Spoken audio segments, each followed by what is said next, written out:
Bagaimana pandangannya soal surat yang dikirim relawan Jokowi kepada Kapolri yang meminta ketegasan dalam kasus ijazah Jokowi ini? Oke, Mbak, baik. Tanggapan saya ya, surat mereka itu anggap saja sebagai apa namanya opini mereka. Mereka tidak tahu ya apa yang terjadi ketika kami di BAP dalam penyidikan.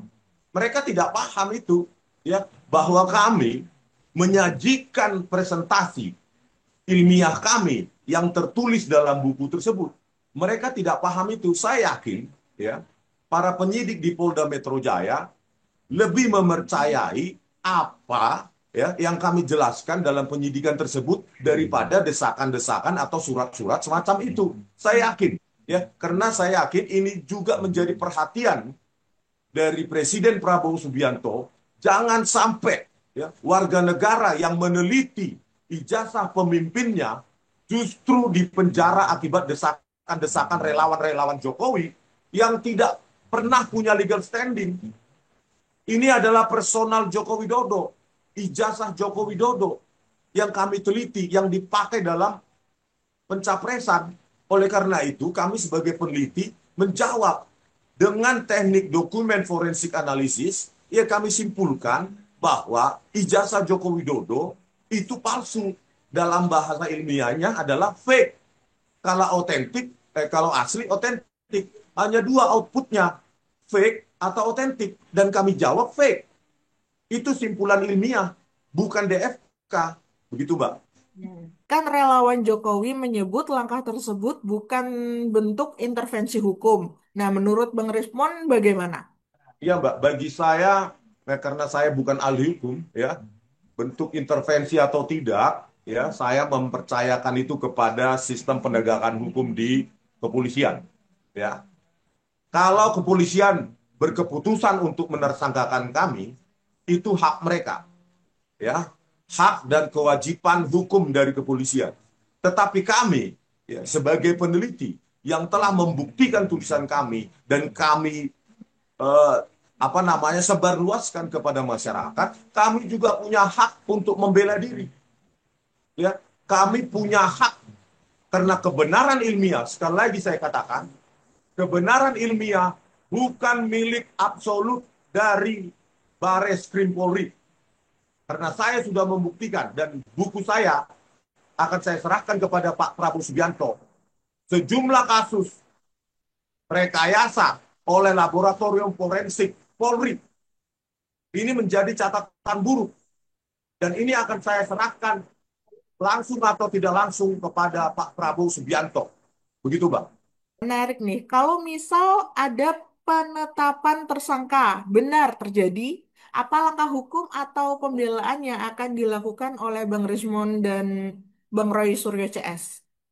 Jika kepolisian memutuskan untuk menetapkan kami sebagai tersangka, kami anggap itu sebagai sebuah resiko perjuangan. Ya. Resiko perjuangan yang harus dilalui ketika kami mengkaji sesuatu dan menyimpulkan dan itu melukai perasaan Joko Widodo maupun relawannya. Terkait dengan apa yang kami lakukan, tentu kami akan berdiskusi dengan tim hukum kami. Tetapi sampai detik ini, ya kami lebih mempercayai kajian ilmiah kami daripada pernyataan-pernyataan atau narasi-narasi yang jauh dari inti permasalahan.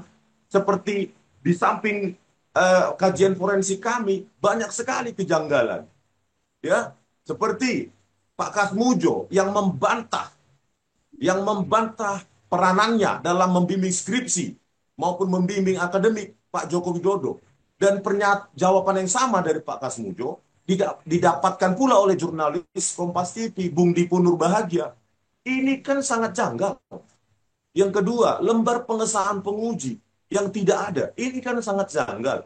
Yang ketiga, pengakuan dari hanya satu orang saksi di Desa Ketoyan bahwa Joko Widodo melaksanakan KKN tahun 85. Yang keempat, perbedaan tahun KKN yang dinyatakan oleh Dirtipidum tahun 1983, sementara dikoreksi sendiri oleh Pak Jokowi 1985 awal, dan lainnya, didukung oleh kajian forensik kami, maka kami sangat yakin ya menyatakan dan terakhir ya bahwa seseorang yang lulus tahun 1985 di UGM dengan sarjana lengkap wajib memiliki ijazah sarjana muda.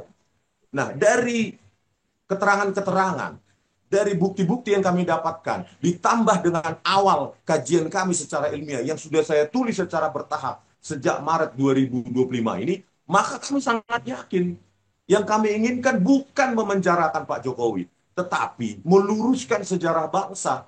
Makanya yang kami inginkan Pak Jokowi untuk jujur, apakah studi beliau di DO dari UGM, ya di drop out, atau hanya sampai sarjana muda. Itulah yang paling mungkin riwayat pendidikan Pak Jokowi di UGM. Begitu, Mbak. Oke. Menarik nih Pak Bang Rismon. Terkait dengan penyerahan bukti-bukti baru ke Pak Prabowo. Sudah ada komunikasikah dengan istana? Belum, Mbak. Tapi saya sudah punya jalur-jalur yang menurut saya sangat berpotensi. Saya menyerahkan dua buku saya, ya, dua buku saya kepada Pak Prabowo Subianto langsung. Dalam kaitannya sekarang dibentuknya atau dilantiknya minggu depan Komite Reformasi Polri, sehingga itu menjadi catatan ya, atau perhatian bagi Pak Prabowo Subianto bahwa kepolisian kita ya memang memiliki sejarah kelam dalam rekayasa barang bukti dan ini tidak boleh dilanjutkan apalagi dalam hal pembuktian ijazah Joko Widodo ini kami ingin sebagai peneliti kembalikan kepolisian ya agar menjadi kepolisian yang transparan dan presisi.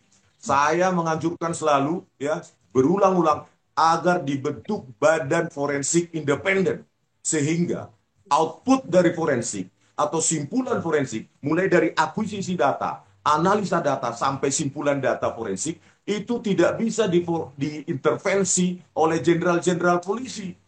Hal ini yang selalu sering terjadi.